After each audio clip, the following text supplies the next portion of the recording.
Al-Fatihah. A'udzubillahi minasyaitonir rajim.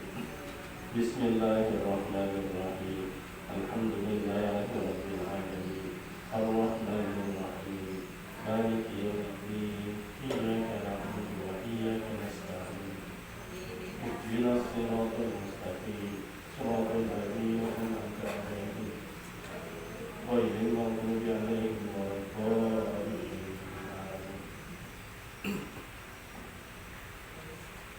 Assalamualaikum warahmatullahi wabarakatuh.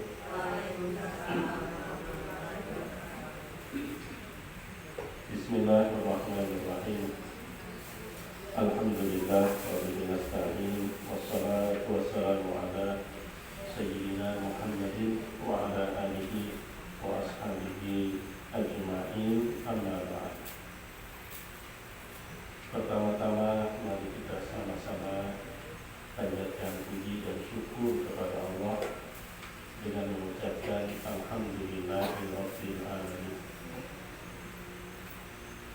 Salawat dan salam semoga selalu Allah curahkan kepada Nabi kita Sayyidina Muhammad sallallahu alaihi wasallam, juga kepada keluarga, sahabat dan pengikut beliau ila yaumil qiyamah. Usi nafsi wa iyyakum bitaqwallah. Akhwat-fillah yang Allah muliakan, qala al-musannif rahimahullahu ta'ala wa nafa'ana bihi wa bi ulumihi fid dharain amin. Wa rawa Abu Hurairah radhiyallahu ta'ala anhu 'ani Nabi sallallahu alaihi wasallam annahu qala inna malakan yunadi min abwabis samai yaqulu man yukhrijul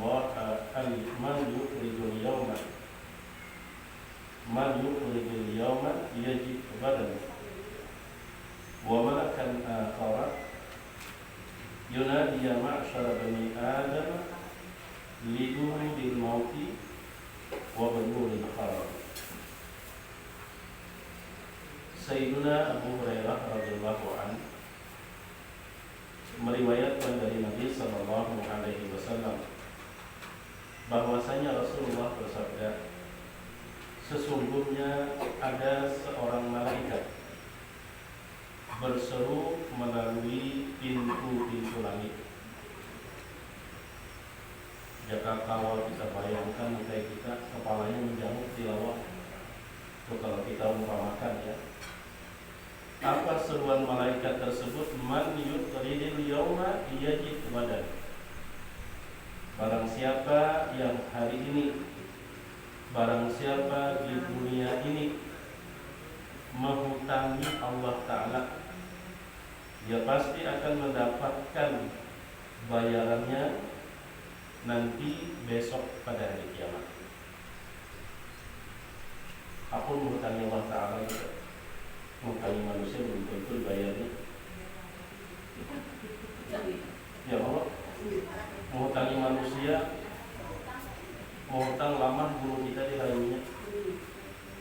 Asa titik banyu mata, kasihan. Tapi kalau lagi dalam menagih titik banyu mata,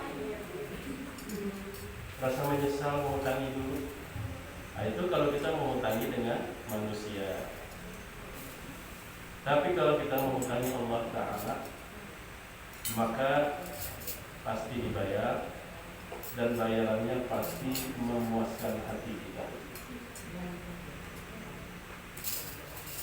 Akhwat-fillah yang dimuliakan Allah Subhanahu wa Ta'ala, sementara ada dua malaikat menjamuk melalui pintu langit, lalu berseru, wahai manusia, lahirlah kalian, sepanjang-panjang umur berakhir dengan kematian. Dikatakannya, bangun sepuas-puasnya, bangun rumah segala-galanya, bangun gedung setinggi-tingginya, nanti akan berakhir dengan reruntuhan. Tidak ada yang abadi di dalam dunia ini. Hadis riwayat Sayyidina Abu Hurairah dari Nabi Shallallahu Alaihi Wasallam. Katanya Allah Subhanahu Wa Taala buka hijab dan tabir. Hari-hari itu kita melihat dan mendengar. Dan malaikat bersuara berseru mulai pintu-pintu langit. Barang siapa yang di dunia ini menghutangi Allah Ta'ala, pastinya tidak akan kecewa. Ulang sikungnya, lahirlah sepanjang-panjang umur akan berakhir dengan kematian. Bangun setinggi-tingginya, maka sekuat-kuat bangunan itu akan berakhir dengan reruntuhan. Wa ruwiya 'anil Nabi sallallahu alaihi wasallam annahu su'ila faqila ya Rasulullah idza kharajta atau idza kharajtu min ad-dunya wa dhahrul ardi khairun lana am batnuha. Qala Abu Hurairah radhiyallahu ta'ala anhu qala an-nabiy sallallahu alaihi wasallam idza kana umara'ukum khiyarakum wa aghniya'ukum askhiya'akum wa umurukum syura bainakum wa dhahrul ardi khairul lakum min batniha wa idza kana umara'ukum syirarakum wa aghniya'ukum bukhala'akum wa umurukum ila nisaikum fa batnul ardi khairul lakum min zahriha. Nabi sallallahu alaihi wasallam pernah ditakuni, duhai Rasulullah, idza kharajta minad dunya,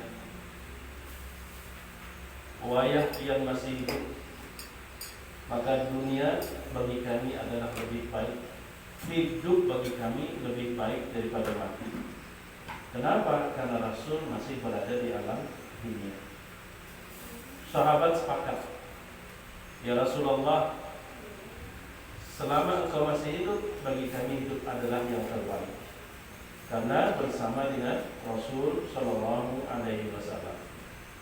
Tapi bila pian sudah meninggal ya Rasulullah, pian sudah tidak lagi, melihatnya hanya rasanya.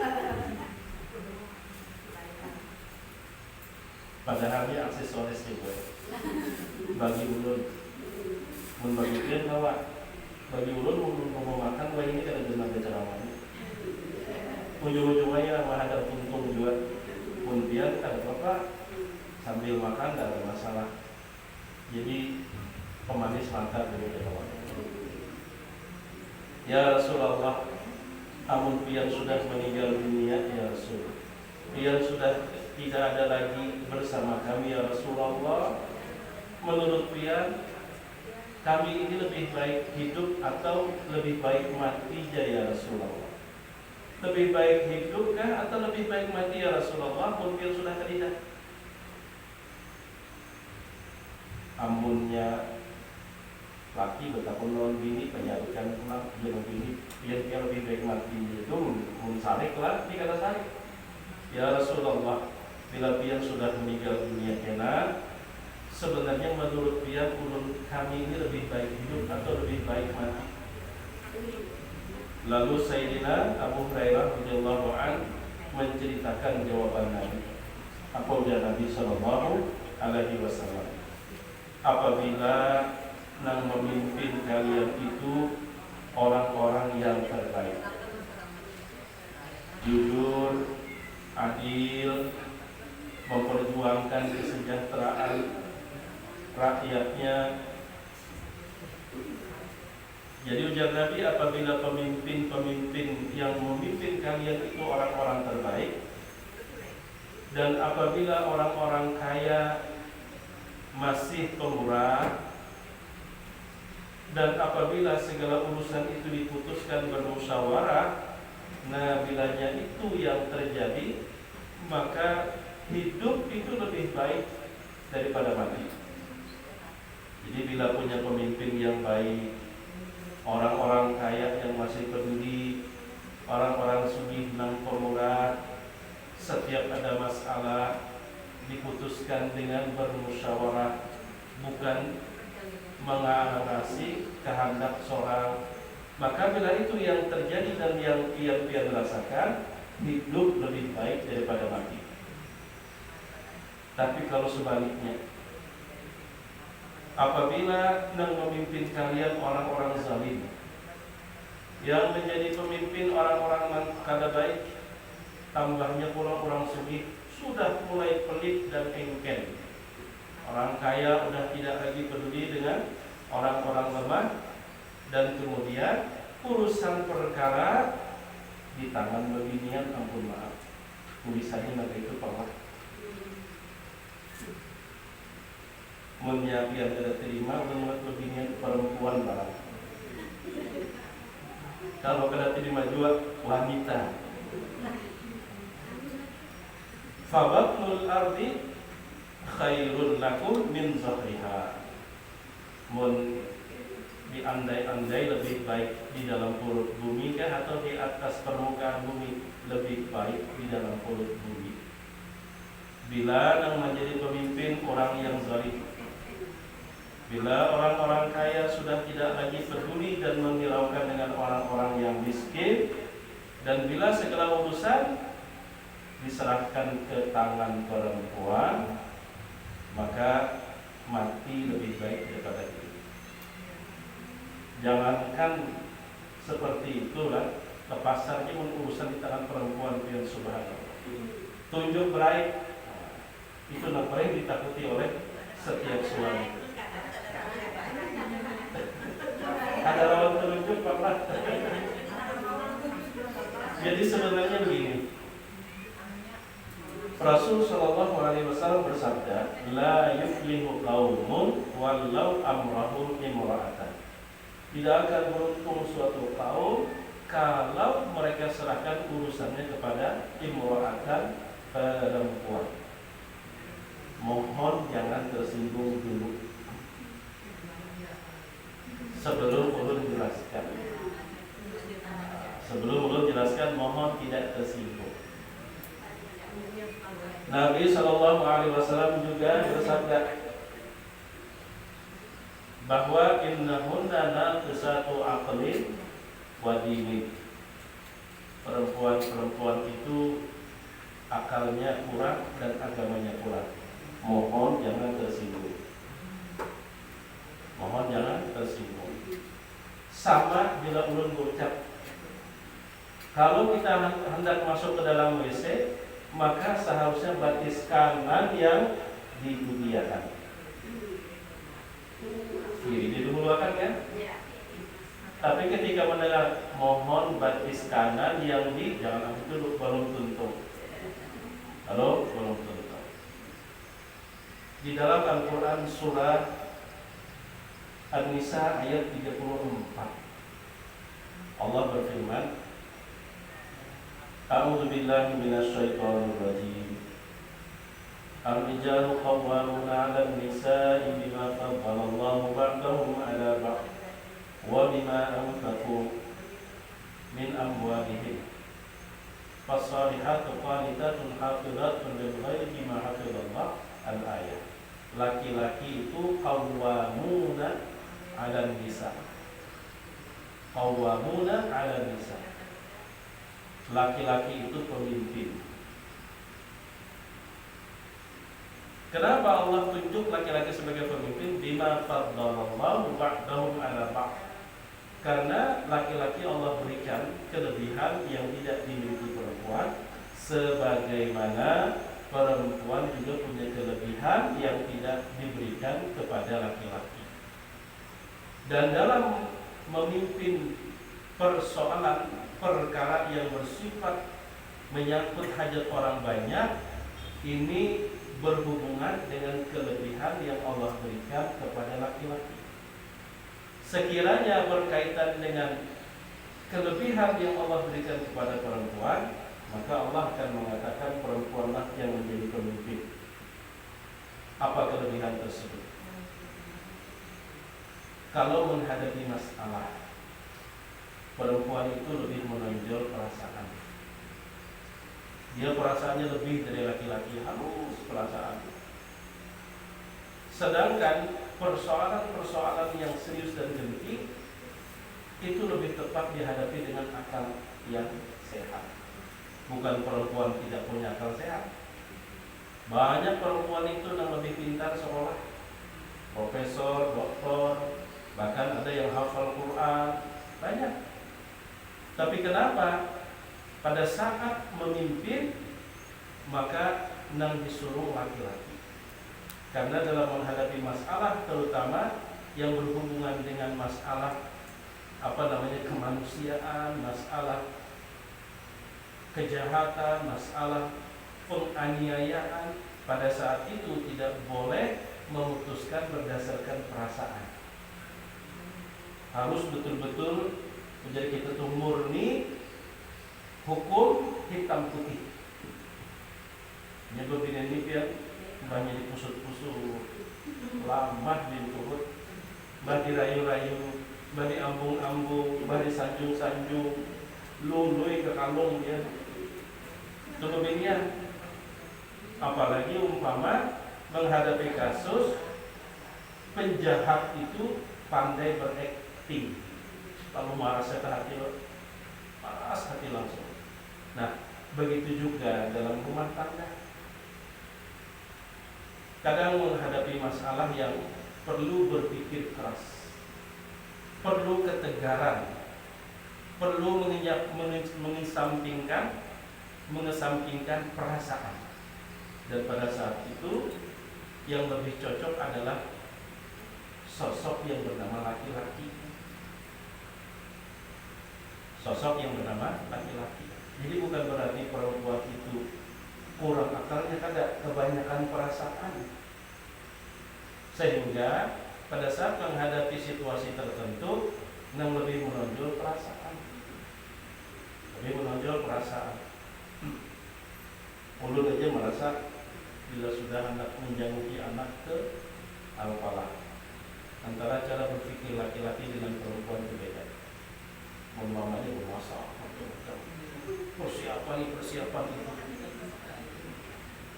Jadi kalau orang berpikir apa? Tapi memang cara berpikirnya beda. Anak kita itu ada di tengah hutannya. Di sana pun ada orang memasak. Tunjukin duitnya aja. Begitu.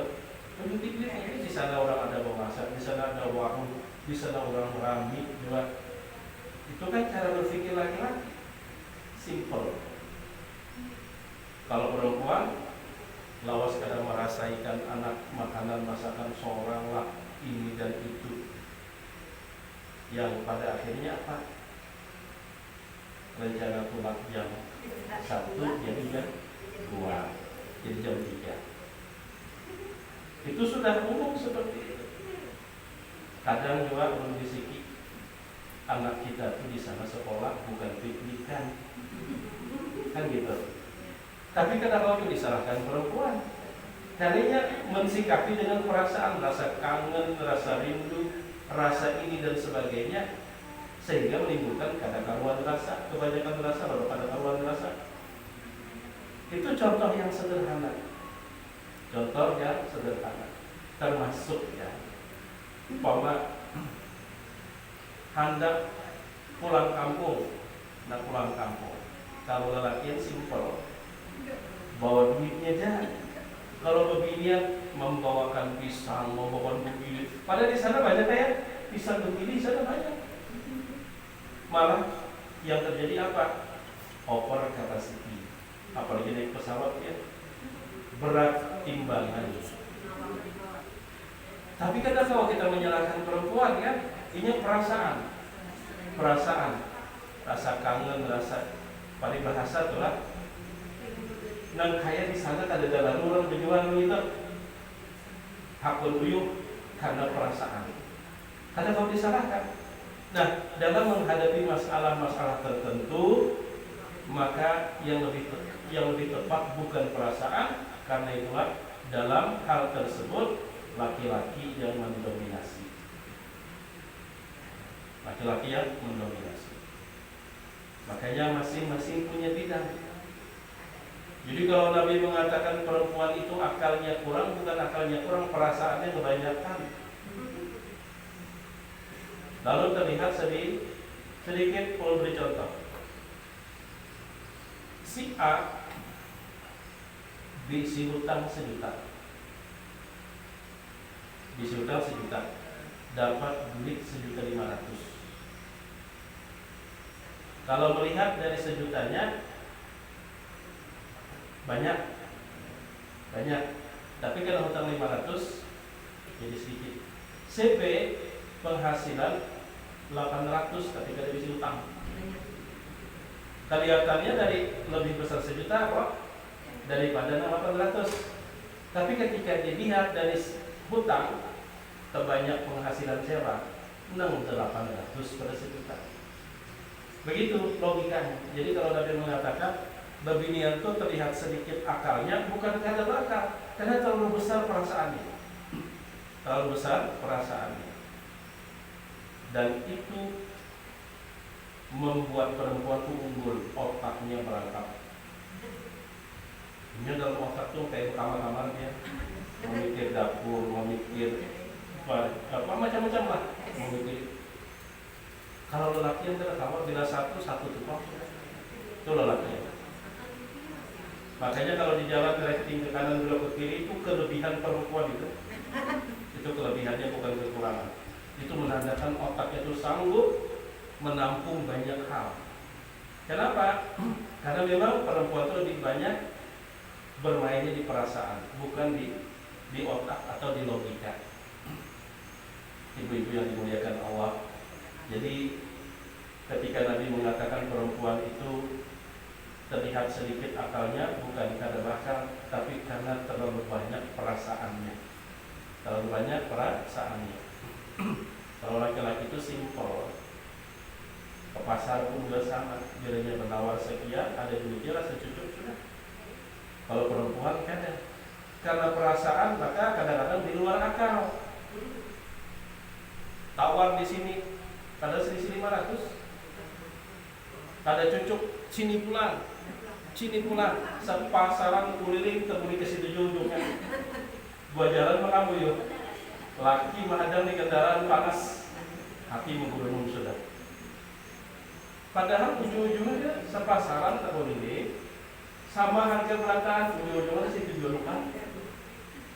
Kalau kita berpikir secara logika, tergantung biaya keliling ke pasar, bawa paling banyak. Tapi itulah rasa puas hati unda kalau dipunguli orang.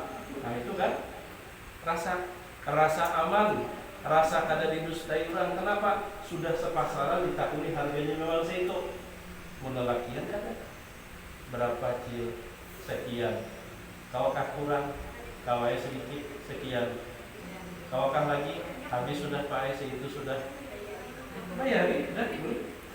Itu lelakian. Nah sebagian ada juga yang bertawar benar.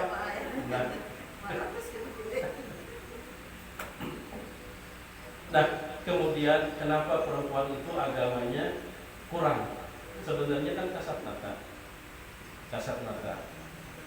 Kita bisa melihat bukti apa istilahnya itu. Maksud agama di situ kewajiban beragamanya tidak seberat laki-laki. Kalau kita memaknainya demikian, tidak ada yang protes. Perempuan itu beban beragamanya tidak seberat laki-laki. Apalagi dalam rumah tangga. Bini berdosa, laki untuk menanggung. Laki berdosa, bini kada tahu kado buat menanggung. Nah, di rumah tangga itu kan.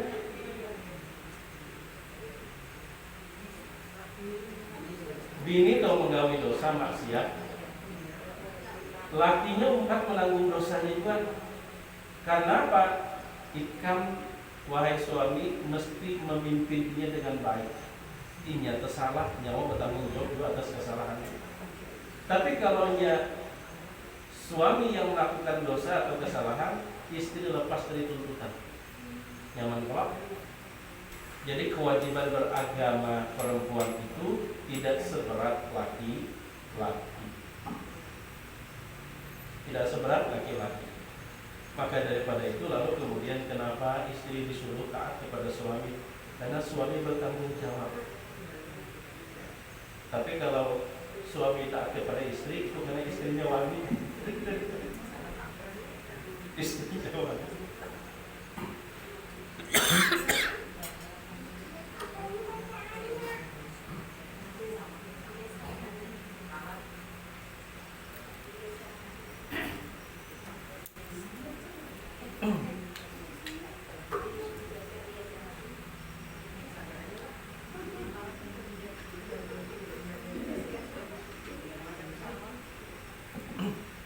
Itu salah satunya. Di antaranya lagi,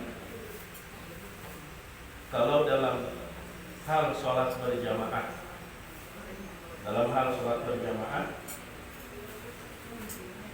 yang layak menjadi imam itu laki-laki, sedangkan perempuan itu cuma jadi penumpang.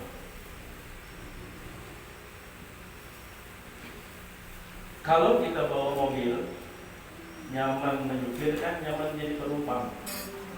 Penumpang kawal guring biar higa, kawal guring, kawal tidur. Nang menyupir maka nang kayak aja mengantuk tetap jalan.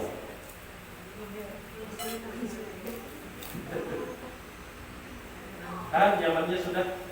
Nah jadi sholat berjamaah, kesalahan ditanggung imam, tapi kesalahan imam tidak ditanggung makmum.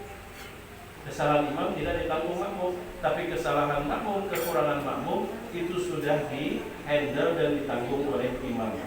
Itu yang dimaksud oleh Nabi sallallahu alaihi wasallam, innahunna naqisatu aqlin wa dinin. Perempuan itu terlihat akalnya kurang. Kenapa? Karena perasaan itu tadi.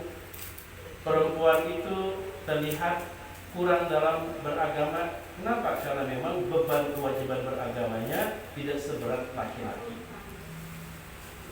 Tidak seberat laki-laki. Tapi Pak Ustaz ada hadis bunyinya, ya Nabi sallallahu alaihi wasallam, aku menengok ke dalam neraka. Aku menengok ke dalam neraka dan kulihat ternyata paling banyak penghuninya adalah perempuan.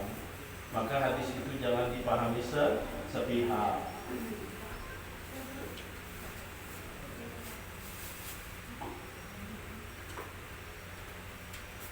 Kenapa?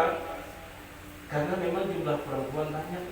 Kalau perempuan itu yang paling banyak di dalam neraka, maka perempuan itu juga paling banyak di surga. Perempuan itu paling banyak di surga ketimbang laki-laki. Ampun maaf kalau kita sebatas riwayat bermain logika. Seikung laki-laki dia bidadarinya berapa? 12.000. Berarti satu laki-laki 12.000 perempuan. Kira-kira banyak laki-laki punya perempuan? Banyak perempuan di surga. Malah biar sakit hati di dunia ini jangan sampai 12.000 pemadu. Seikungnya sudah runtuh dalam hati. Allah menjawab, wa naza'na ma fi sudurin min dhillin ikhwana. Di dalam surga kena itu sudah Allah cabut rasa cemburu. Kan ada lagi Pak. Jadi walaupun 12.000 sama seperti satu. Dicabut rasa cemburu, rasa dengki, rasa iri itu sudah dicabut Allah Subhanahu wa taala. Nah, maka dari itu Allah bebankan di dunia supaya menjadi sebuah ujian. Sebuah ujian. Nah, ibu-ibu yang dimuliakan Allah Subhanahu wa taala. Jadi perumpamaannya begini. Dalam satu kelas, ini kelas ada 2 kelas lah. Kelas di sini jumlah siswinya ada 20. Ya, 20. Jumlah siswanya ada 10. Banyak laki binian. Banyak binian. Sementara di sebelah sini jumlah siswinya tadi 20 lah, jumlah siswinya 10, jumlah siswanya 11. Banyak kalau di sini banyak lakian, tapi kalau dibandingkan digabung 2, ini kan relatif. Di sini terbanyak bebinian karena memang binian 20, lelakian 10. Di sini misal bebiniannya 5, lakiannya 6. Sambatannya banyak lelakian dari sini. Tapi kalau dibandingkan dengan di sini kurang kita melihat relatif. Nah kayak ini, ulun duduk di situ, dia menghadap ke sini, lawan ada orang duduk di belakang ulun. Ulun itu di hadapan atau di belakang? Tergantung dari mana melihat. Ujar ulun, ini yang berdiri duduk di sini sebelah sini sebelah kanan. Kalau sebelah sini sebelah kanan, ini sebelah kanan jalur sebelah kanan. Ujar orang duduk di sebelah situ, sebelah kirinya, katakannya relatif. Relatif.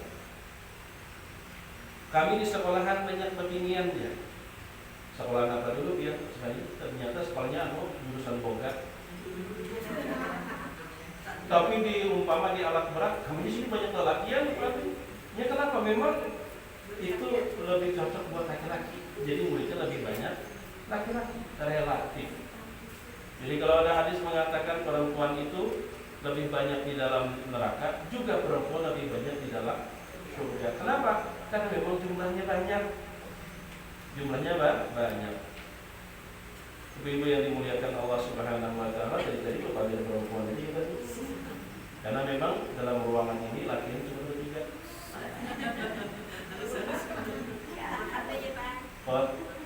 Makan aja.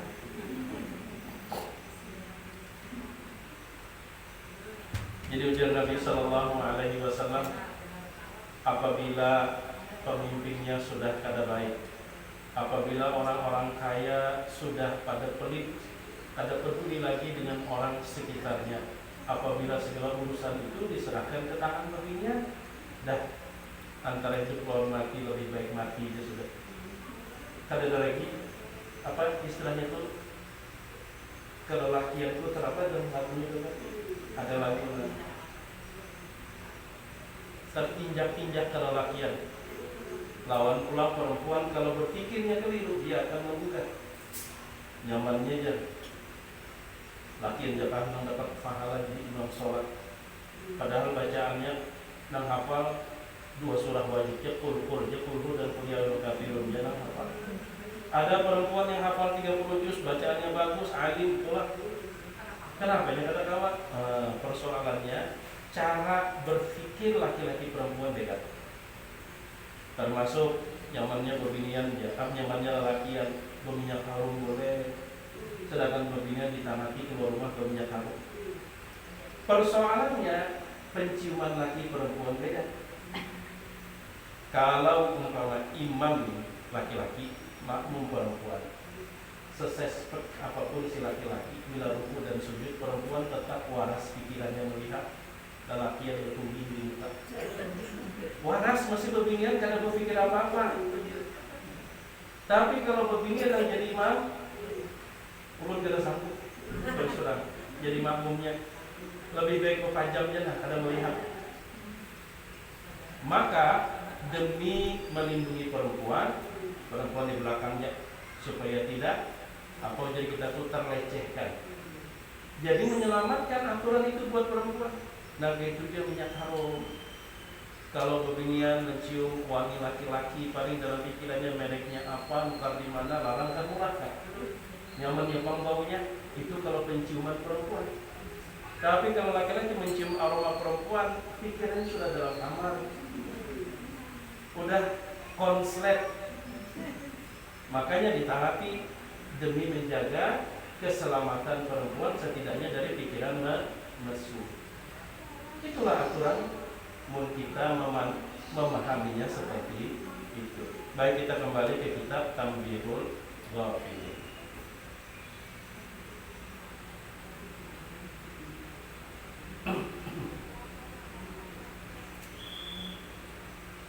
Wa an Abdullah bin Mas'ud radhiyallahu ta'ala anhu annahu qala in istata'ta an taj'ala kanzaka haitsu la ya'kuluhu as-susu wa la tanaluhu an-dususu faf'al bis-sadaqati.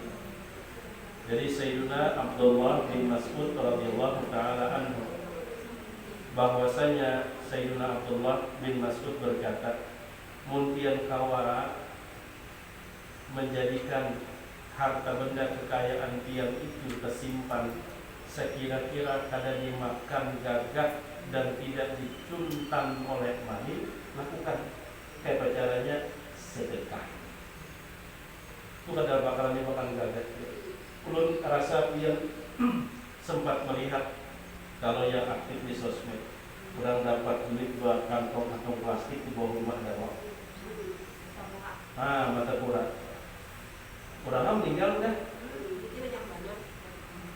Orangnya meninggal sudah. Itu cara menyimpan harta yang salah. Duitnya rusak.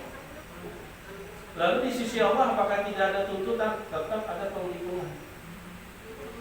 Mendapatkannya maka aman. Bertanggung jawabnya pun juga tetap menikmatinya kagak. Itu pelajaran buat kita sebenarnya. Di bawah pelataran menyimpan ada bungkus kopi lah, plastik, banyak yang hancurnya, ada yang duit ratusan ribu, ada duitnya 50.000 baju dalam. Itu ngaranya rugi mempertanggungjawabkan di hadapan Allah, tapi menikmatinya kada. Jangan bahari umpama dititipkan, disedekahkan, maka itu cara menyimpan kekayaan dan kada akan dimakan jagat, juga tidak akan bisa dicuri oleh maling. Maka sedekah. Dia membawa duit 100 juta ke bank. Anggapan dia menitipkan atau memberinya. Karena dia berpikir menitip, karena udah ambil, bila perlu ringan hati menunjuk 100 juta, bahkan 1 miliar jadinya. Kenapa? Karena pikirannya udah menyimpan, menitip. Tapi bila giliran bersedekah, ada dalam pikiran dia memberikan, menyimpan atau menitip. Bila dia dalam pikirannya berniatnya memberiakan, berat tersebut. Tapi bila dia berpikiran menyimpan, di akhirat dia udah ambil, labanya kenal uang, maka tidak berat kita melakukannya. Walaupun kita mendapatkannya susah payah, layak memang kita menyimpannya. Kenapa? Karena cara seperti itulah cara memiliki harta yang bersifat abadi. Bersifat abadi. Kedua ini merasai ya, bujur yang menampung ke bank. Hari ini kan menikmati surga. Bisa tahun depan, bisa 2 tahun berikutnya ngarang menyimpan. Tapi pasti menurut dia akan dia ambil kembali. Maka nanti itu kita pesan kada wae ini isuk, ada isuk dosa di akhirat pasti.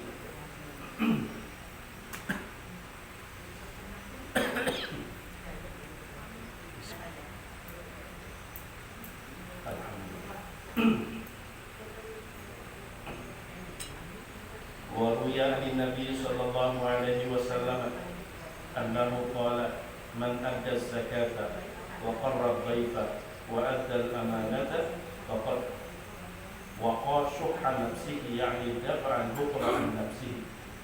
Diriwayatkan dari Nabi sallallahu alaihi wasallam, barang siapa ujar Nabi tuntung melaksanakan kewajiban zakat, tamu dimuliakannya, kemudian amanah diselesaikannya, berarti dia telah terbebas dari virus yang namanya pelit.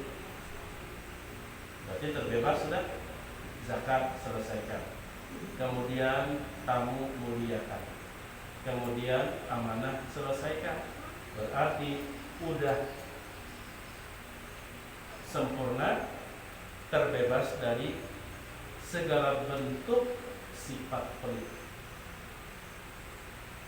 Zakat, kemudian tamu dan amanah. Qala al-faqihu, barangkali ini dulu masalahnya makanan sudah madang azan dengan kalau kurang makan. Mudah-mudahan bermanfaat, dan yang donatur hari ini mudah-mudahan Allah limpahkan keberkahan, mudah-mudahan rezekinya tambah luas halal, sehat badan. Demikian juga mudah-mudahan kian-kian yang bisa berhadir dan istiqomah kita pelaksananya pengajian di siang Arba. Mudah-mudahan selalu dirahmati Allah, diberikan kesehatan, keafiatan, dipanjangkan umur oleh Allah, selalu taat dan selalu dapat menambah amal-amal kebaikan sebagai bekal. Dan mudah-mudahan dalam setiap masalah apapun yang Allah titipkan, Allah juga memberikan pertolongannya dan memberikan kekuatan sehingga dapat melewati masa-masa sulit yang merupakan ujian dari Allah. Dan mudah-mudahan segala hajat dunia dan akhirat Allah mudahkan dan Allah kabulkan. Ala hadhihi niyyat wa likulli niyatin shalihah. Al-Fatihah. A'udzu billahi minasyaitonir rajim. Bismillahirrahmanirrahim. Alhamdulillahirabbil alamin arrahmanir rahim. Maliki yaumiddin. Iyyaka na'budu wa iyyaka nasta'in. Ihdinas siratal mustaqim. Shiratal ladzina an'amta 'alaihim ghairil maghdubi 'alaihim waladdallin. Donatur hari ini ada kuis doa. Keselamatan dunia akhirat. Bismillahirrahmanirrahim. Alhamdulillahirabbil alamin. Allahumma shalli wa sallim wa barik ala sayyidina Muhammadin wa ala alihi wa ashabihi ajma'in. Allahumma inna nas'aluka salamatan fid wa afiyatan fil jasad wa ziyadatan fil ilm wa barakatan fil rizqi wa tawbatan qabla al-maut wa rahatan 'inda al-maut wa maghfiratan ba'da al-maut. Allahumma hawwin 'alaina fi sakratil maut wan najata minan nar wal 'afwa 'inda al-hisab. Allahumma inna nas'aluka al-'afwa wal 'afiyah wal mu'afata da'imah fid din wad dunya wal akhirah. Rabbana atina fid dunya hasanah wa fil akhirati hasanah wa qina adzabannar. Wa sallallahu ala sayyidina Muhammadin wa ala alihi wa sahbihi wa sallam. Subhana rabbika rabbil izzati amma yasifun wa salamun alal mursalin walhamdulillahi rabbil alamin. Taqabbalallahu